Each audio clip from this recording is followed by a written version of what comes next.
September 12th, 2022. My name's Larissa, and I am reading On Liberty by John Stuart Mill. Chapter 3, on individuality as one of the elements of well-being.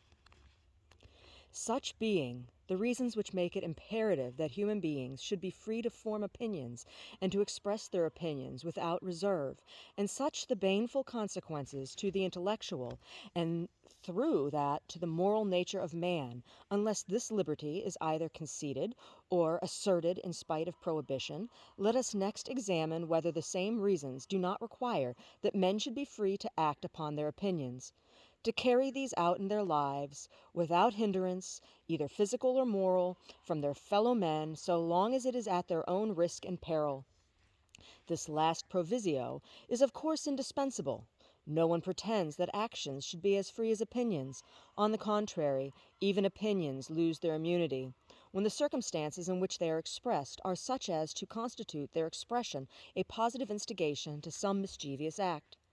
An opinion that corn dealers are starvers of the poor, or that private property is robbery, ought to be unmolested when simply circulated through the press, but may justly incur punishment when delivered orally to an excited mob as assembled before the house of a corn dealer, or when handed about among the same mob in the form of a placard.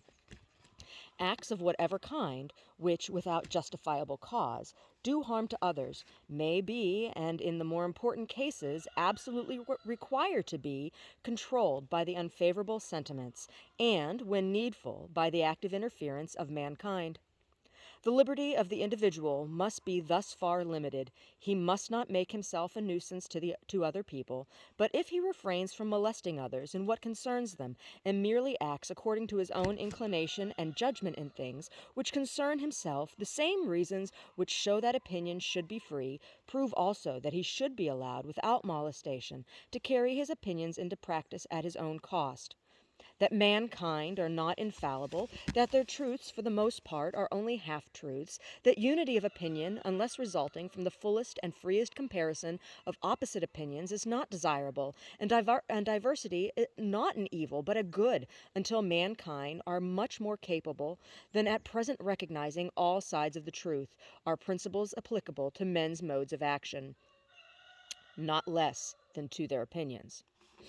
As it is useful that while mankind are imperfect there should be different opinions, so is it that there should be different experiments of living, that free scope should be given to varieties of character, short of injury to others, and that the worth of different modes of life should be provided practically when anyone thinks fit to try them. It is desirable, in short, that in things which do not primarily concern others, individuality should assert itself, where not the person's own character, but the traditions or customs of other people are the rule of conduct. There is wanting one of the principal ingredients of human happiness, and quite the chief ingredient of individual and social progress. In maintaining this principle, the greatest difficulty to be encountered does not lie in the appreciation of means towards an acknowledged end, but in the indifference of persons in general to the end itself. If it were felt that the free development of individuality is one of the leading essentials of well-being, that it is not only a coordinate element with all that is designed by the terms of civilization, instruction, education, culture, but is itself a necessary part and condition of all those things, there would be no danger that liberty should be undervalued, and the adjustment of the boundaries between it and social control would present no extraordinary difficulty. But the evil is that individual spontaneity is hardly recognized by the common modes of thinking as having any intrinsic worth, or deserving any regard on its own account.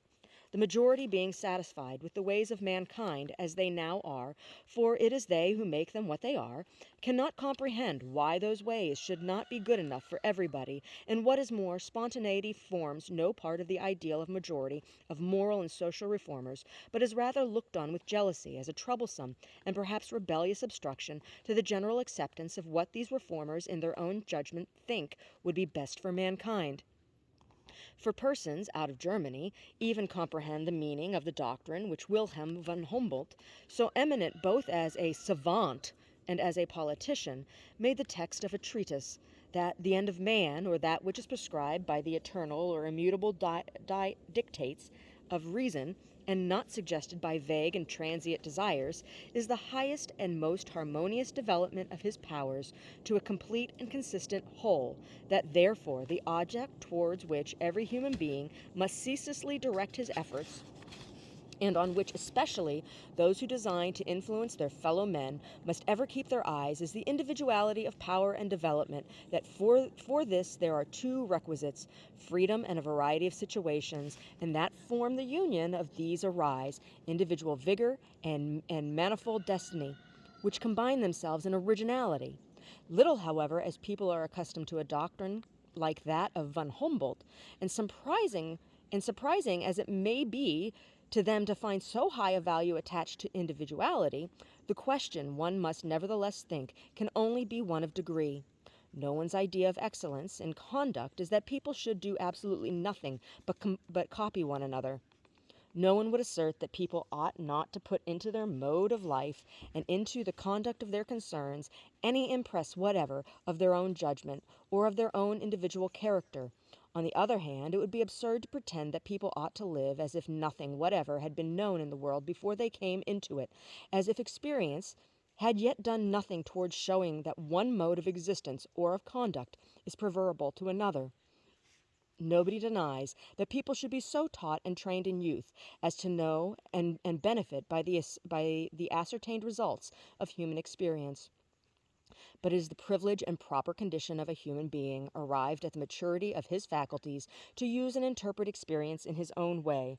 It is for him to find out what part of recorded experience is properly applicable to his own circumstances and character.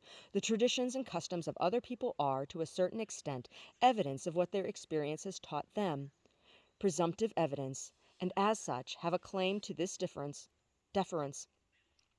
But in the first place, their experience may be too narrow, or they may not have interpreted it rightly. Secondly, their interpretation of experience may be correct, but unsuitable to him.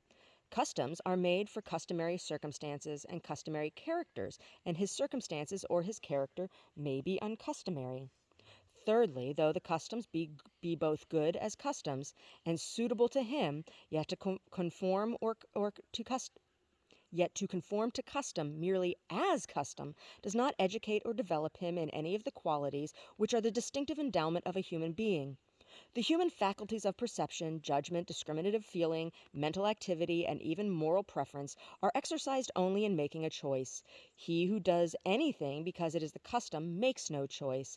He gains no practice either in discerning or in desiring what is best. The mental and moral, like the muscular powers, are improved only by being used.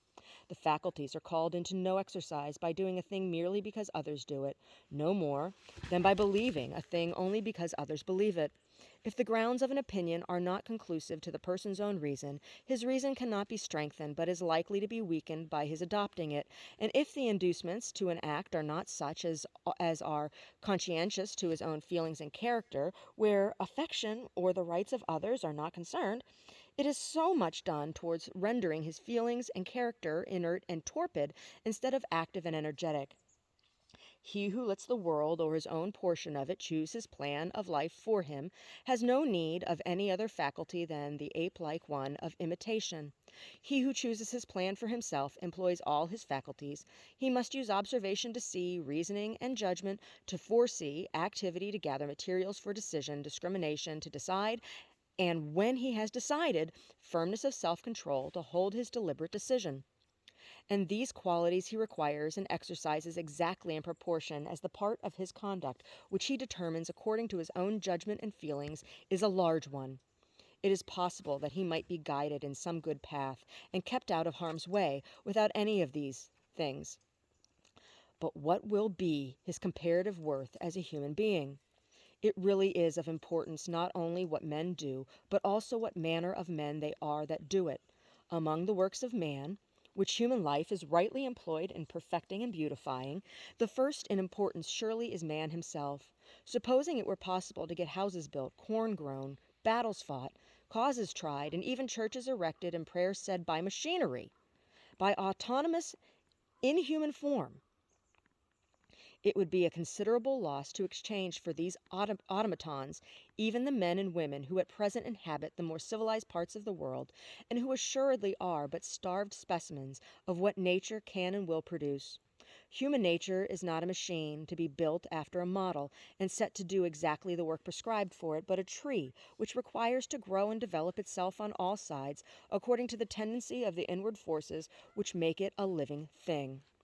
It will probably be conceded that it is desirable people should exercise their understandings, and that an intelligent following of custom, or even occasionally an intelligent deviation from custom, is better than a blind and simply mechanical adhesion to it.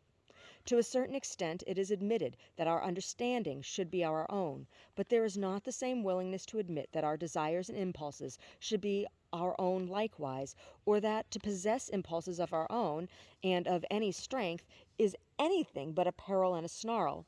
Yet desires and impulses are as much a part of a perfect human being as beliefs and restraints, and strong impulses are only perilous when not properly balanced, when one set of aims and inclinations is developed into strength, while others, which ought to coexist with them, remain weak and inactive.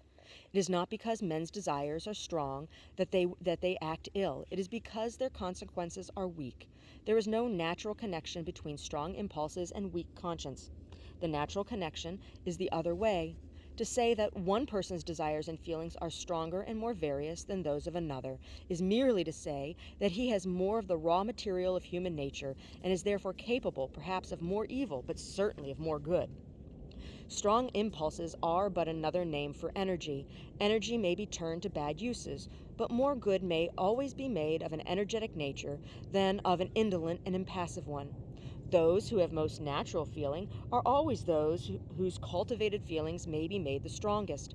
The same strong susceptibilities which make the personal impulses vivid and powerful are also the source from whence are generated the most passionate love of virtue and the sternest of self-control. It is through the cultivation of these that society both does its duty and protects its interests, not by rejecting the stuff of which heroes are made, because it knows not how to make them. A person whose desires and impulses are his own are the expression of his own nature, as it has been developed and modified by his own culture. It is said to have a character.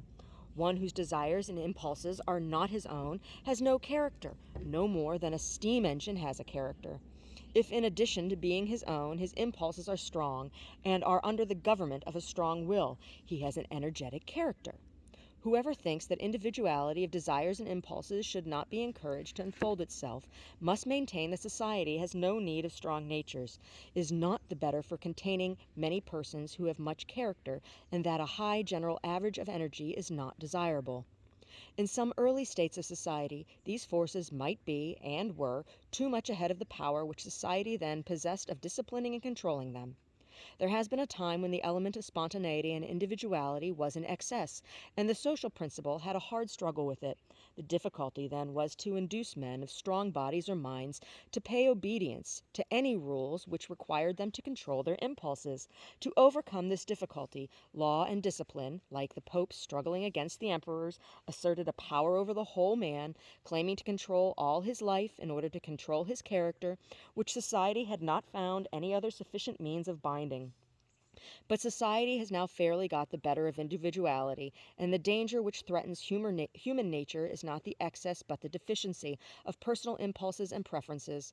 Things are vastly changed since the passions of those who were strong by station or by personal endowment were in a state of habitual rebellion against the laws and ordinances and required to be rigorously chained up to enable the persons within their reach to enjoy any particle of security. In our times, from the highest class of society down to the lowest, everyone lives under the eye of a hostile and dreaded censorship, not only in what concerns others, but in what concerns only themselves. The individual or the family do not ask themselves, "What do I prefer?" or "What would suit my character and disposition?" or "What would allow the best and highest in me to have fair play and enable it to grow and thrive?" They ask themselves, "What is suitable to my position?" What is usually done by persons of my station and pecuniary circumstances, or worse still, what is usually done by persons of a station and circumstances superior to mine? I do not mean that they choose what is customary in preference to what suits their own inclination. It does not occur to them to have any inclination except for what is customary.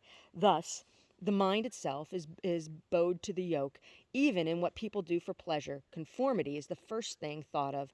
They like in crowds, they exercise choice only among things commonly done. Peculiarity of taste, eccentricity of conduct are shunned equally with crimes, until by dint of not following their own nature, they have no nature to follow. Their human capacities are withered and starved. They become incapable of any strong wishes or native pleasures, and are generally without either opinions or feelings of home growth or properly their own. Now is this, or is it not, the desirable condition of human nature? It is so on the Calvinistic theory. According to that, the one great offense of man is self-will. All the good of which humanity is capable is compromised in obedience. You have no choice. Thus you must do, and no otherwise. Whatever is not a duty is a sin. Human nature being radically corrupt, there is no redemption for any one until human nature is killed within him. To one holding this theory of life, crushing out any of the human faculties, capacities, and susceptibilities is no evil. Man needs no capacity but that of surrendering himself to the will of God, and if he uses any of his faculties for any other purpose but to do that supposed will more effectually, he is better without them. That is the theory of Calvinism, and it is held in a mitigated form by many who do not consider themselves Calvinists. The mitigation consisting in giving a less ascetic interpretation to the alleged will of God, asserting it to be his will that mankind should gratify some of their inclinations, of course, not in the manner they themselves prefer, but in the way of obedience, that is, in a way prescribed to them by authority, and, therefore, by the necessary conditions of the case, the same for all. In some such insidious form, there is at present a strong tendency to this narrow theory of life, and to the pinched and hidebound type of human character which it patronizes. Many persons, no doubt, sincerely think that human beings, thus cramped and dwarfed, are as their Maker designed them to be, just as many have thought that trees are a much finer thing when clipped into pollards or cut out into figures of animals than as nature made them. But if it be any part of religion to believe that man was made by a good being, it is more consistent with that faith to believe that this being gave all human faculties that they might be cultivated and unfolded, not rooted out and consumed, and that he takes delight in every nearer approach made by his creatures to the ideal conception embodied in them, every increase in any of their capabilities of comprehension, of action, or of enjoyment. There is a different type of human excellence from the Calvinistic, a conception of humanity as having its nature bestowed on it for other purposes than merely to be abnegated. Pagan self-assertion is one of the elements of human worth, as well as Christian self-denial. There is a Greek ideal of self-development, which the Platonic and Christian ideal of self-government blends with, but does not supersede. It may be a better joke to be John Knox than an Alcibiades, but it is better to be a Pericles than either. Nor would a Pericles, if we had one in these days, be without anything good which belonged to John Knox. It is not by wearing down into uniformity all that is individual in themselves, but by cultivating it and calling it forth within the limits imposed by the rights and interests of others, that human beings become a noble and beautiful object of contemplation, as the works partake the character of those who do them by the same process. Human life also becomes rich, diversified, and animating, furnishing more abundant aliment to high thoughts and elevating feelings, and strengthening the tie which binds every individual to the race by making the race infinitely better worth belonging to. In proportion to the development of his individuality, each person becomes more valuable to himself, and is therefore capable of being more valuable to others. There is a greater fullness of life about his own existence, and when there is more life in the units, there is more in the mass which is composed of them. As much compression as is necessary to prevent the stronger specimens of human nature from encroaching on the rights of others cannot be dispensed with, but for this there is ample compensation even in the point of view of human development. The means of development which the individual loses by being prevented from gratifying his inclinations to the injury of others are chiefly obtained at the expense of the development of other people, and even to himself there is a full equivalent in the better development of the social part of his nature, rendered possible by the restraint put upon the selfish part. To be held to rigid rules of justice for the sake of others develops the feelings and capacities which have the good of others for their object, but to be restrained in things not affecting their good by their mere displeasure develops nothing valuable except such force of character as may unfold itself in resisting the restraint. If acquiesced in, it dulls and blunts the whole nature. To give any fair play to the nature of each, it is essential that different persons should be allowed to lead different lives in proportion as this latitude has been exercised in any age, has that age been noteworthy to posterity. Even despotism does not produce its worst effects so long as individuality exists under it, and whatever crushes individuality is despotism, by whatever name it may be called, and whether it professes to be enforcing the will of God or the injunctions of men. Having said that individuality is the same thing with development, and that it is only the cultivation of individuality which produces or can produce well-developed human beings, I might here close the argument. For what more or better can be said of any condition of human affairs than that it brings human beings themselves nearer to the best thing they can be? Or what worse can be said of any obstruction to good than it prevents this? Doubtless, however, these considerations will not suffice to convince those who most need convincing, and it is necessary further to show that these developed human beings are of some use to the undeveloped, to point out to those who do not desire liberty and would not avail themselves of it, that they may be, in some unintelligible manner, rewarded for allowing other people to make use of it without hindrance. In the first place, then, I would suggest that they might possibly learn something from them.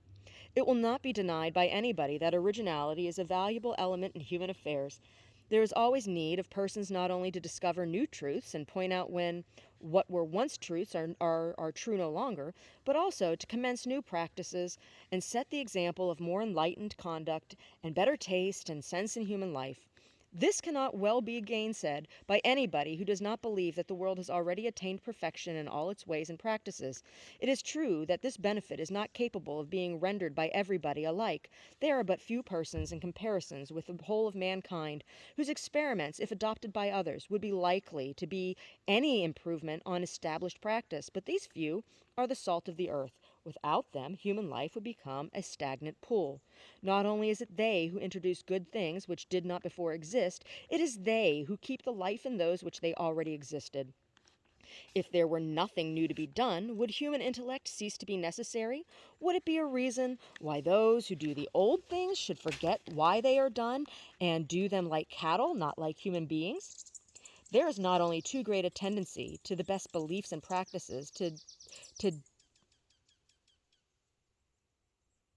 Are you quite done, birds? Thank you. There is not only too great a tendency in the best beliefs and practices to degenerate into the mechanical, and unless there were a succession of persons whose recurring originality prevents the grounds of those beliefs and practices from becoming merely traditional, such dead matter would not resist the smallest shock from anything really alive, and there would be no reason why civilization should not die out, as in the Byzantine Empire. Persons of genius, it is true, are and are always likely to be a small minority, but in order to have them, it is necessary to preserve the soil in which they grow. Genius can only breathe freely in an atmosphere of freedom. Persons of genius are ex termini, more individual than any other people, less capable, consequently, of fitting themselves without hurtful comprehension into any of the small number of molds which society provides in order to save its members the trouble of forming their own character. If form timidity, they consent to be forced into one of these molds, and to let all that part of themselves which cannot expand under the pressure remain unexpanded, society will be little the better for their genius. If they are a strong character and break their fetters, they become a mark for the society which has not succeeded in reducing them to commonplace, to point at the solemn warning as wild, erratic, and the like, much as if one should complain of the Niagara River for not flowing smoothly between the banks like a Dutch canal. I insist thus emphatically on the importance of genius and the necessity of allowing it to unfold itself freely, both in thought and in practice, being well aware that no one will deny the position in theory, but knowing also that almost everyone in reality is totally indifferent to it. People think genius a fine thing if it enables a man to write an exciting poem or paint a picture, but in its true essence, that of originality in thought and action, though no one says it is not a thing to be admired, nearly all, at heart, think they can do very well without it. Unhappily, this is too natural to be wondered at. Originality is one thing which unoriginal minds cannot feel the use of. They cannot see what it is to do for them. How should they? If they could see what it would do for them, it would not be originality. The first service which originality has to render them is that of opening their eyes, which being once fully done, they would have a chance of being themselves original. Meanwhile, recollecting that nothing was ever yet done which someone was not the first to do, and that all good things which exist are the fruits of originality, let them be modest enough to believe that there is something still left for it to accomplish, and assure themselves that they are more in need of originality the less they are conscious of the want. In sober truth, whatever homage may be professed or even paid to real or supposed mental superiority, the general tendency of things throughout the world is to render mediocrity the ascendant power among mankind. In ancient history, in the Middle Ages, and in diminishing degree through the long transition from feudality to the present time, the individual was a power in himself, and if he had either great talents or a high social position, he was a considerable power. At present, individuals are lost in the crowd. In politics, it is almost trivial to say that public opinion now rules the world. The only power deserving the name is that of masses, and if governments, while they make themselves the organ of the tendencies and instincts of masses. This is as true in the moral and social relations of private life as in public transactions. Those whose opinions go by the name of public opinion are not always the same sort of public. In America, they are the whole white population. In England, chiefly the middle class. But they are always a mass, that is to say, collective mediocrity. And what is still greater novelty? The mass do not now take their opinions from dignitaries in church or state, from ostensible leaders, or from books. Their thinking is done for them by men much like themselves, addressing them or speaking in their name on the spur of the moment through the papers. I am not complaining of all this. I do not assert that anything better is compatible, as a general rule, with the present low state of the human mind. But that does not hinder the government of mediocrity from being mediocre government. No government by a democracy or a numerous aristocracy, either in its political acts or in the opinions, qualities, and tone of mind which it fosters, ever did or could rise above mediocrity, except in so far as the sovereign, many have let themselves be guided, which in their best times they always have done, by the counsels and influence of a more highly gifted and instructed one or few. The initiation of all wise or noble things comes and must come from individuals, generally at first from one individual. The honor and glory of the average man is that he is capable of following that initiative, that he can respond internally to wise and noble things and be led to them with his eyes open. I am not countenancing the sort of hero worship which applauds the strong man of genius for forcibly seizing on the government of the world and making it do his bidding in spite of itself. All he can claim is freedom to point out the way. The power of compelling others into it is not only inconsistent with the freedom and development of all the rest, but corrupting to the strong man himself. It does seem, however, that when the opinions of masses of merely average men are everywhere becoming the dominant power, the counterpoise and corrective to that tendency would be the more and more pronounced individuality of those who stand on the higher eminences of thought. It is in these circumstances most especially that exceptional individuals, instead of being deterred, should be encouraged in acting differently from the mass. In other times there was no advantage in their doing so, unless they acted not only differently, but better. In this age, the mere example of nonconformity, the mere refusal to bend the knee to custom, is itself a service, precisely because the tyranny of opinion is such as to make eccentricity a reproach. It is desirable, in order to break through that tyranny, that people should be eccentric. Eccentricity has always abounded when and where strength of character has abounded, and the amount of eccentricity in a society has generally been proportional to the amount of genius, mental vigor, and moral courage which it contained. That so few now dare to be eccentric marks the chief danger of the time. I have said that it is important to give the freest scope possible to uncustomary things, in order that it may, in time, appear which of these are fit to be converted into customs.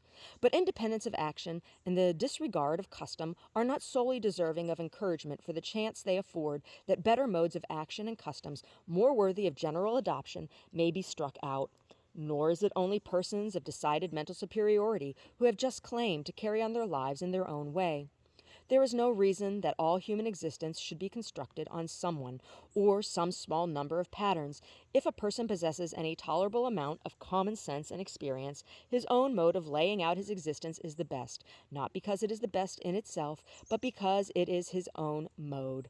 Human beings are not like sheep, and even sheep are not undistinguishably alike. A man cannot get a coat or a pair of boots to fit him unless they are either made to his measure or he has a whole warehouse to choose from, and it is easier to fit him with a life than with a coat. Or are human beings more like one another in the whole physical and spiritual conformation than in the shape of their feet?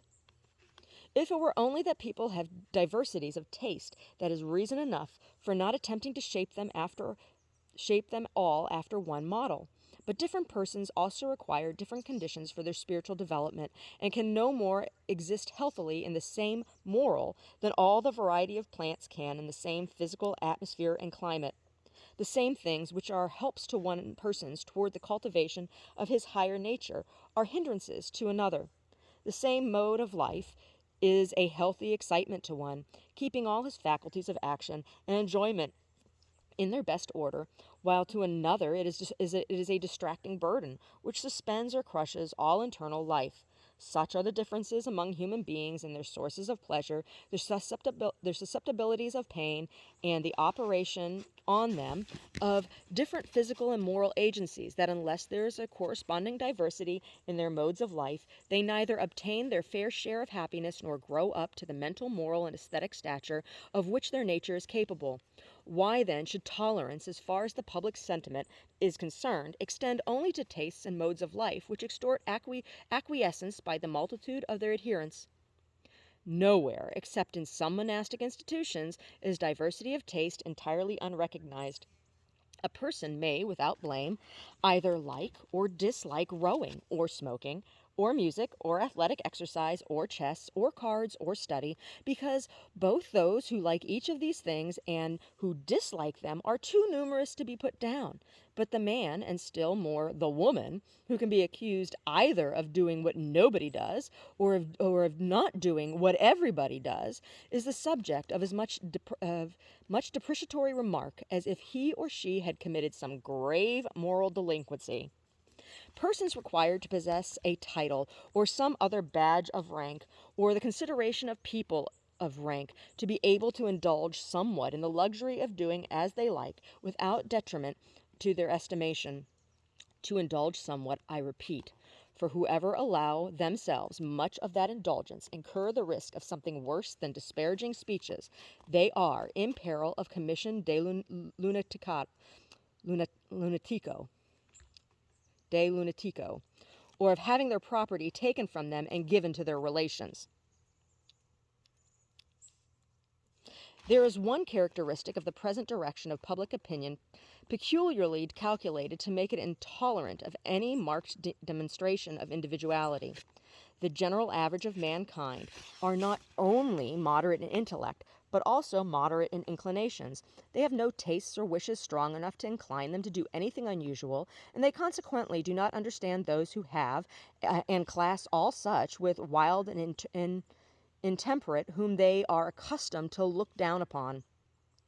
Now, in addition to this fact, which is general, we have only to suppose that a strong movement has set in towards the improvement of morals, and it is evident what we have to expect.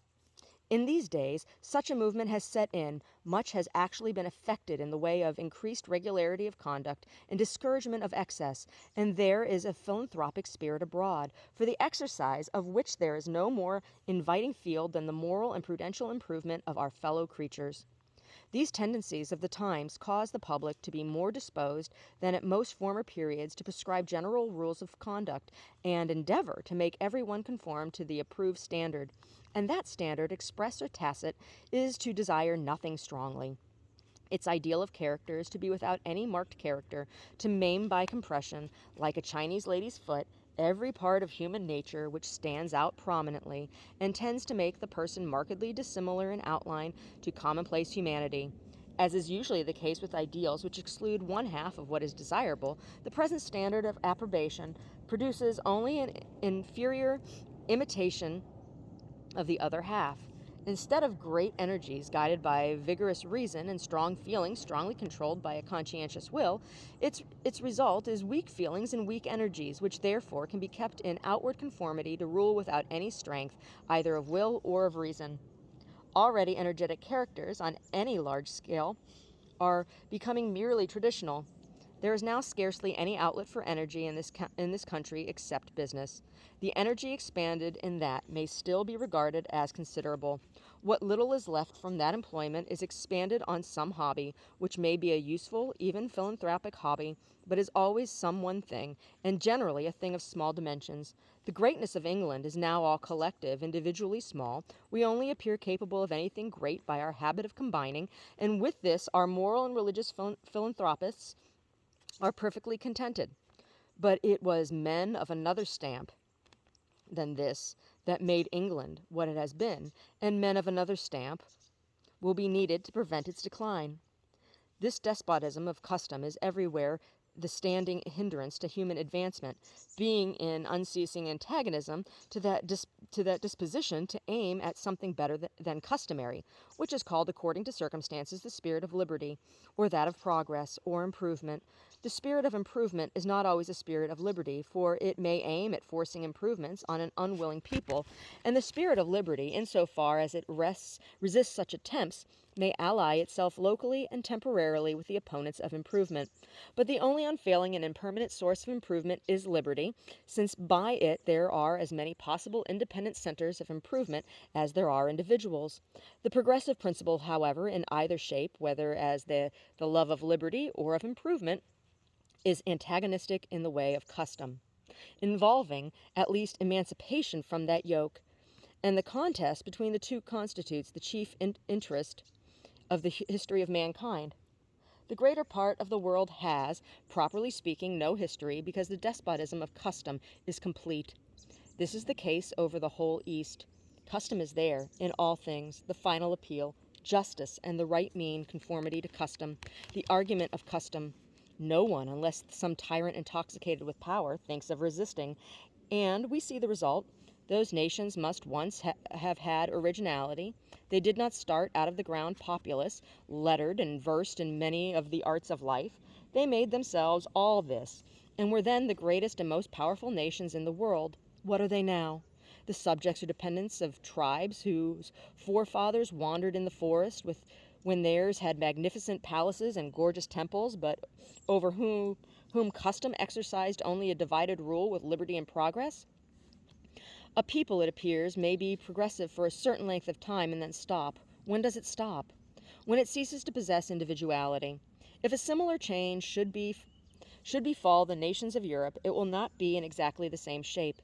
The despotism of custom with which these nations are threatened is not precisely stationariness. It prescribes singularity, but it does not preclude change, provided all change together. We have discarded the fixed customs of our forefathers. Every one must still dress like other people, but the fashion may change once or twice a year. We thus take care that when there is change, it shall be for change's sake, and not from any idea of beauty or convenience, for the same idea of beauty or convenience would not strike all the world all the same moment, and be simultaneously thrown aside by all at another moment. But we are progressive as well as changeable. We continually make new inventions in mechanical things and keep them until they are again superseded by better. We are eager for improvement in politics, in education, even in morals, though in this last our idea of improvement chiefly consists in persuading or forcing other people to be as good as ourselves. It is not progress that we object to. On the contrary, we flatter ourselves that we are the most progressive people who ever lived. It is individuality that we war against. We should think we had done wonders if we had made ourselves all alike, forgetting that the unlikeness of one person to another is generally the first thing which draws the attention of either to the imperfection of his own type and the superiority of another, or the possibility, by combining the advantages of both, of producing something better than either.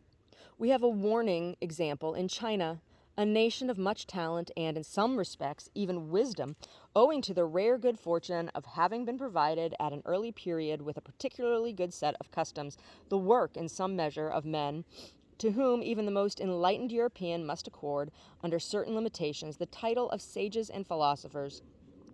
They are remarkable, too, in the excellence of their apparatus for impressing, as far as possible, the best wisdom they possess upon every mind in the community, and securing that those who have appropriated most of it shall occupy the posts of honor and power.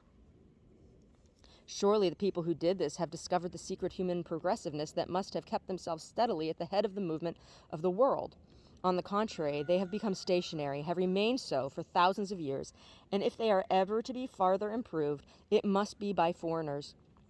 They have succeeded beyond all hope in what English philanthropists are so industriously working at, in making a people all alike, all governing their thoughts and conduct by the same maxims and rules, and these are the fruits. The modern regime of public opinion is, in an unorganized form, what the Chinese educational and political systems are in an organized, and unless individuality shall be able successfully to assert itself against this yoke, Europe, notwithstanding its noble antecedents and its professed Christianity, will tend to become another China. What is it that has hitherto preserved Europe from this lot? What has made the European family of nations an improving instead of a stationary portion of mankind? Not any superior excellence in them, which, when it exists, exists as the effect, not as the cause, but their remarkable diversity of character and culture. Individuals, classes, nations have been extremely unlike one another. They have struck out a great variety of paths, each leading to something valuable, and although at every period those who traveled in different paths have been intolerant of one another, and each would have thought it an excellent thing if all the rest could have been compelled to travel his road, their attempts to thwart each other's development have rarely had any permanent success, and each has in time endured to receive the good which the others have offered. Europe is, in my judgment, wholly indebted to this plurality of paths for its progressive and many-sided development. But it already begins to possess this benefit in a considerably less degree. It is decidedly advancing toward the Chinese ideal of making all people alike. Tocqueville, in his last important work, remarks how much more the Frenchmen of the present day resemble one another than did those of even the last generation. The same remark might be made of Englishmen in a far greater degree. In a passage already quoted from Wilhelm von Humboldt, he points out two things as necessary conditions of human development, because necessary to render people unlike one another, namely freedom and variety of situations. The second of these two conditions is the country every day diminishing. The circumstances which surround different classes and individuals and shape their characters are daily becoming more assimilated. Formerly, different ranks, different neighborhoods, different trades and professions lived in what might be called different worlds, at present to a great degree in the same. Comparatively speaking, they now read the same things, listen to the same things, see the same things, go to the same places, have their hopes and fears directed to the same objects, have the same rights and liberties, and the same means of asserting them. Great as are the difference of position which remain, they are nothing to those which have ceased, and the assimilation is still proceeding. All the political changes of the age promote it, since they all tend to raise the low and lower the high. Every extension of education promotes it because education brings people under common influences and gives them access to the general stock of facts and sentiments. Improvements in the means of communication promote it by bringing inhabitants of distant places into personal contact and keeping up rapid flow of changes of residence between one place and another. The increase of commerce and manufacturers promotes it by diffusing more widely the advantages of easy circumstances and opening all objects of ambition, even the highest, to general competition, whereby the desire of rising becomes no longer the character of a particular class, but of all classes. A more powerful agency than even all these in bringing about a general similarity among mankind is the complete establishment in this and other free countries of ascendancy of public opinion to the state, as the various social eminences which enable persons entrenched on them to disregard the opinion of the multitude gradually become leveled, as the very idea of resisting the will of the public, when it is positively known that they have a will, disappears more and more from the minds of practical politicians, there ceases to be any social support for nonconformity and substantive power in society, which itself opposed the ascendancy of numbers, is interested in taking under its protection opinions and tendencies at variance with those of the public. The combination of all these causes forms so great a mass or influences hostile to individuality that it is not easy to see how it can stand its ground. It will do so with increasing difficulty unless the intelligent part of the public can be made to feel its value, to see that it is good there should be differences, even though not for the better, even though, as it may appear to them, some should be for the worse. If the claims of individuality are ever to be asserted, the time is now, while much is still wanting to complete the enforced assimilation. It is only in the earlier stages that any stand can be successfully made against the encroachment. The demand that all other people shall resemble ourselves grows by what it feeds on. If resistance waits till life is reduced nearly to one uniform type, all deviations from that type will come to be considered impious, immoral, even monstrous and contrary to nature. Mankind speedily become unable to conceive diversity when they have been for some time unaccustomed to see it. Drop the mic, Mr. Mill.